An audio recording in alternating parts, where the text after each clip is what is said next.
All right, welcome into this. This is going to be the first match of this best of three in the Arrail Stormgate Invitational number three, third edition, but this is the qualifier round. And this is going to be featuring here in the blue Celestial GameFriend. And his opponent in this match is going to be in the red Infernal, PhleBuster. And PhleBuster, we can see already here, opening with an imp out for a shrine. So this is going to be an eco opening here for PhleBuster. While his Hexen is already also scouting out the map here, seeing that it is an array at the natural, and also here, nothing fishy, nothing fancy. We don't see the Prism, for instance, off mining any Ethereum yet.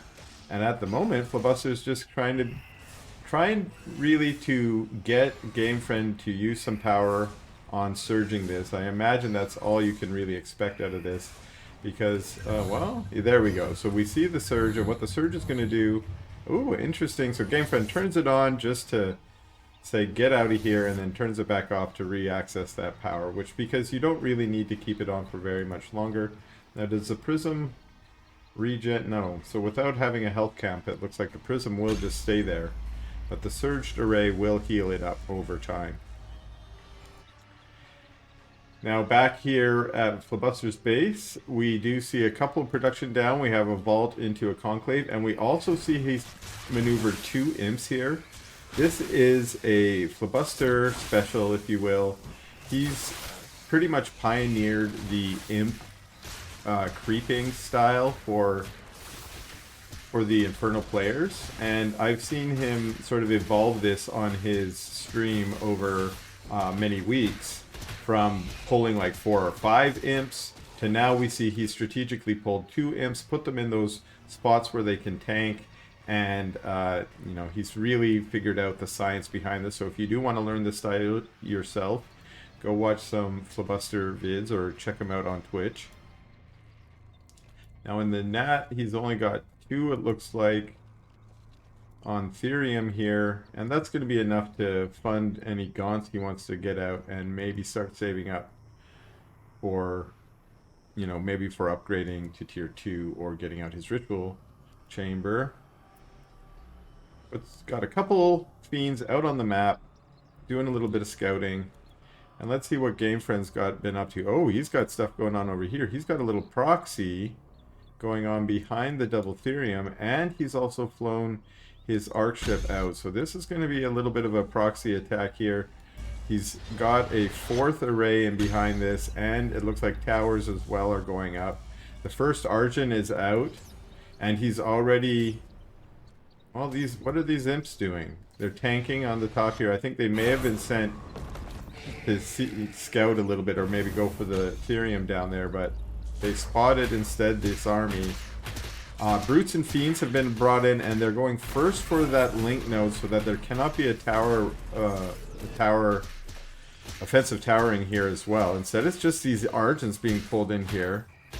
And we do see the Fiends trying to chase down that one weak Argent. A Skull of Shedda gets it, meaning another Fiend popped out. And for the moment, it looks like the Infernal Force is definitely the scarier. But there is an array here, and the Starvin's Watch goes down and starts melting a ton of Fiends. And oh, now it looks like the Gaunts have to pull back, or they're going to be melted too. And we do see a single link node here. So there may be a little bit of... nope, that one goes down, so no strike node getting up here.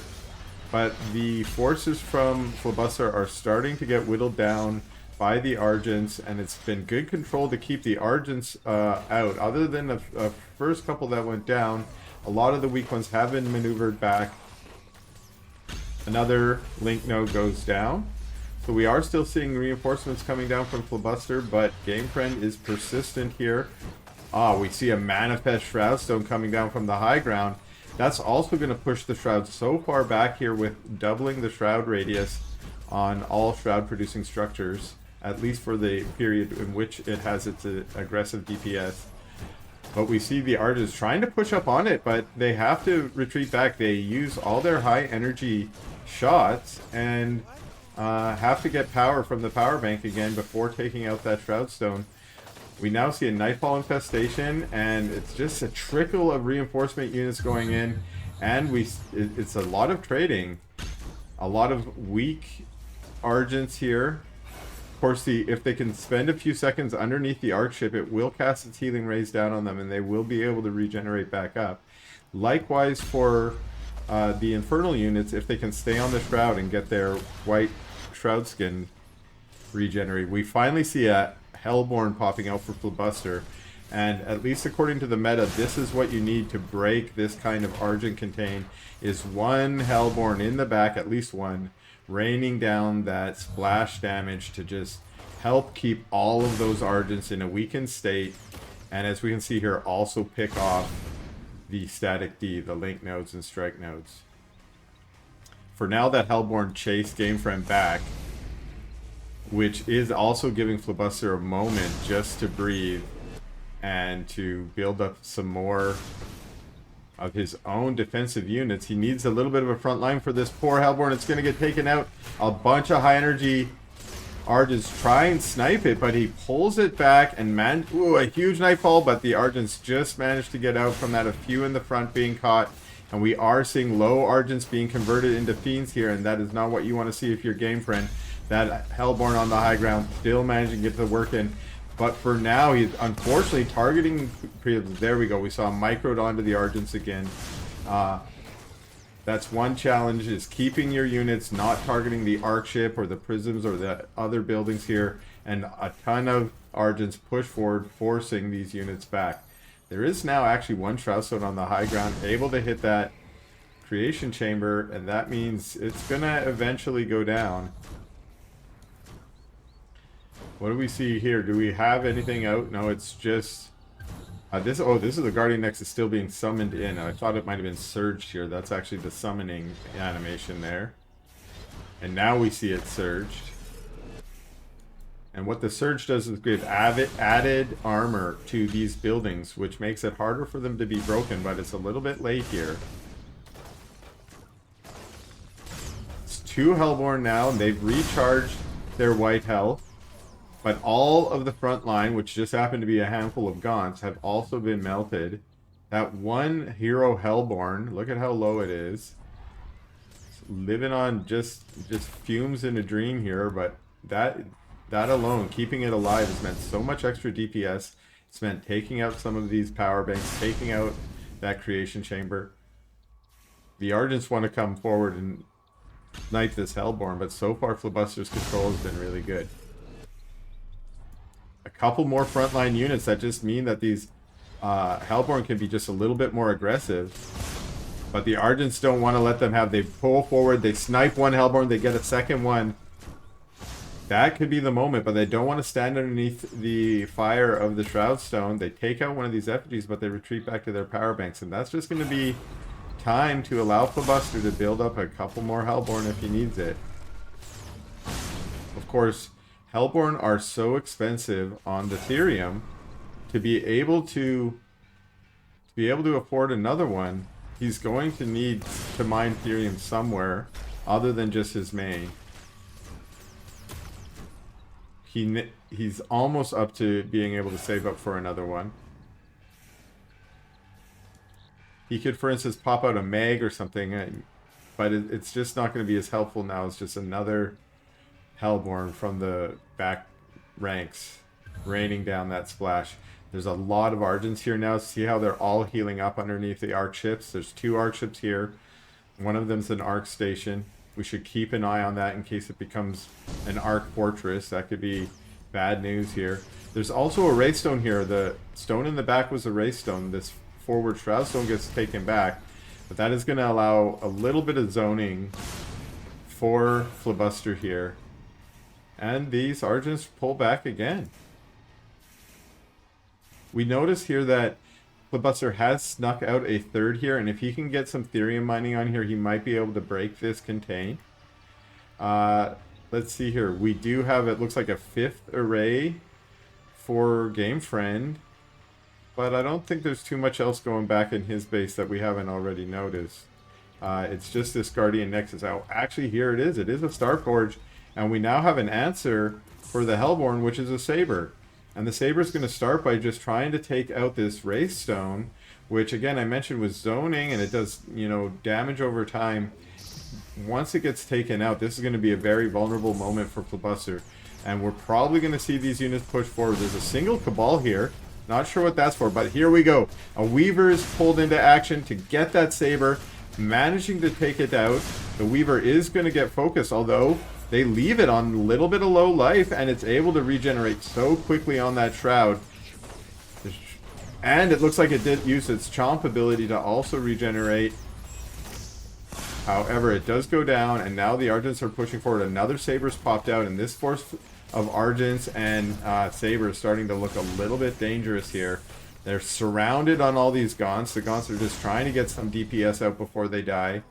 And then they pull back again to the safety of their arc ships and their arc station.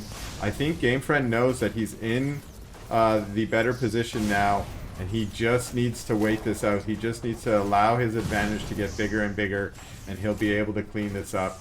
He pushes forward, snipes another Shroud Stone, is able to stand under his own Purify, and again retreating back just to heal up, making sure that those Argents remain efficient.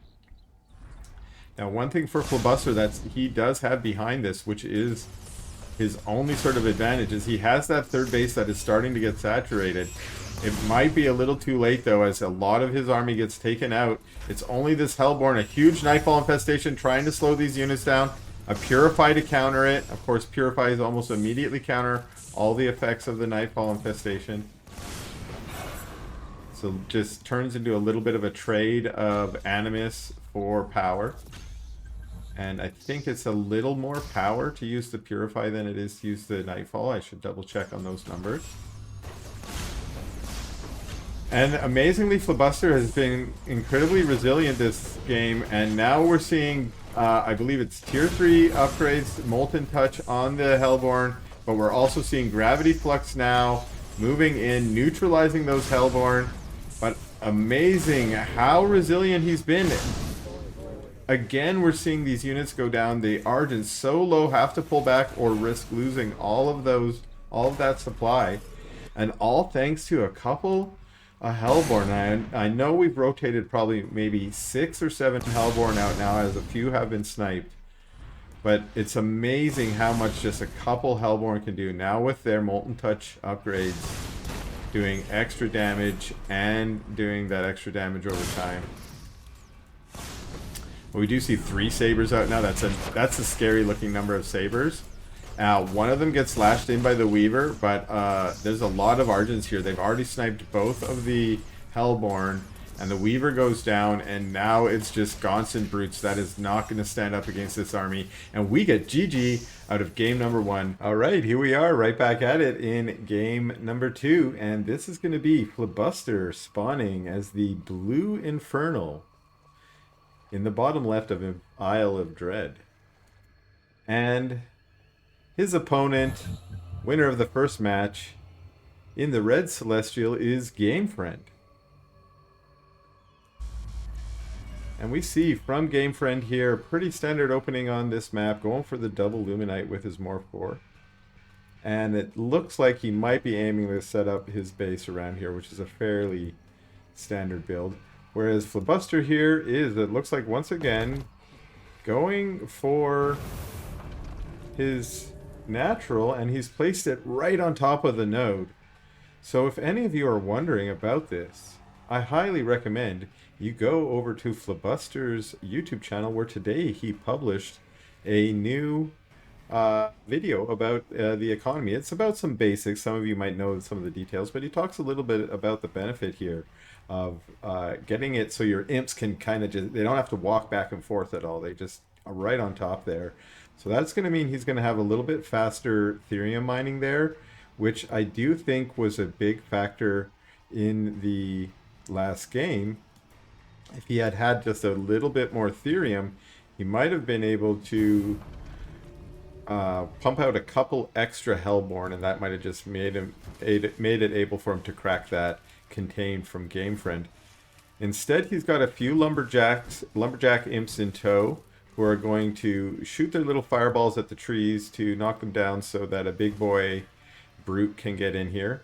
And then I'm sure, yes, he's going to maneuver his units so that they can do their fun tanking and creeping job here.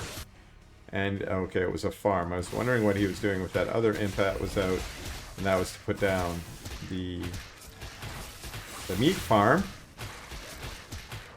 And so we see here, again, using that ability to creep so that all three of his units are tanking at the same time. That spreads the damage out so that when he does get the healing, he can heal them all up. Although in this case, he says, you know, Algorithmor, I'm not going to let you make your point. I'm going to turn both of those imps immediately into buildings, so it didn't matter at all.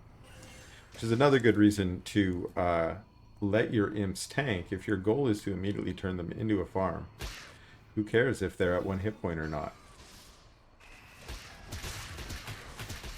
And creeping his speed camp as well.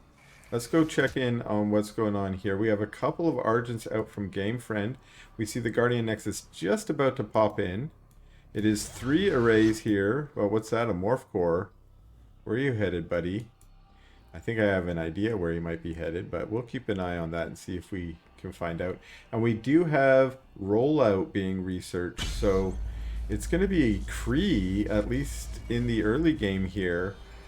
Maybe Kree Argent, because we do see a couple Argents out already, but sometimes those first Argents are just maybe defensive in case of a very early push, and they, you know, they help to, say, clear that speed camp if the Sovereign's Watch is not how you're planning to creep it out.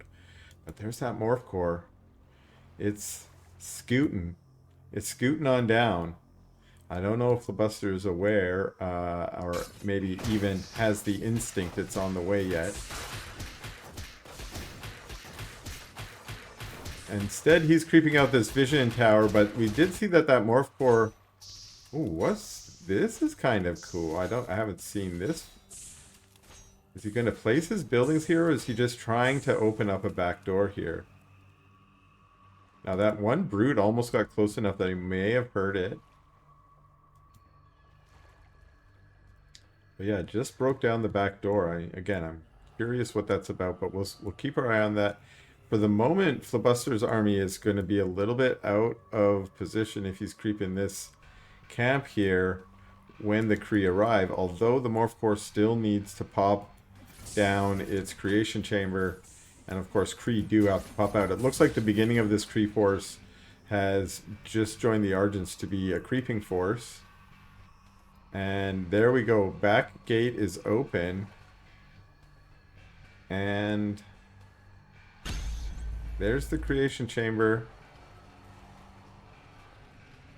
I wonder if it might be a good idea for Infernals to start putting a farm back here. Little scout farm at the back, just in case of this kind of cheesy play. Sneaky play. I don't want to call it cheesy. Although here the fromage is about to hit, because this is a great way to use your proxy chamber, is to put pressure on the front while your Kree are roll out. Here you go. Kree rolling into the imp line. Oh no, it does not look like PhleBuster has seen this yet. Instead, he is chasing the army away. Oh no. Oh no, there is almost every imp has been killed here in the main base, and PhleBuster is... The Kree are now rolling over to the natural. This was his advantage, although more Kree have rolled in, and this is every imp down for the most part here. And this is GG from PhleBuster, and good luck to GameFriend in the next series.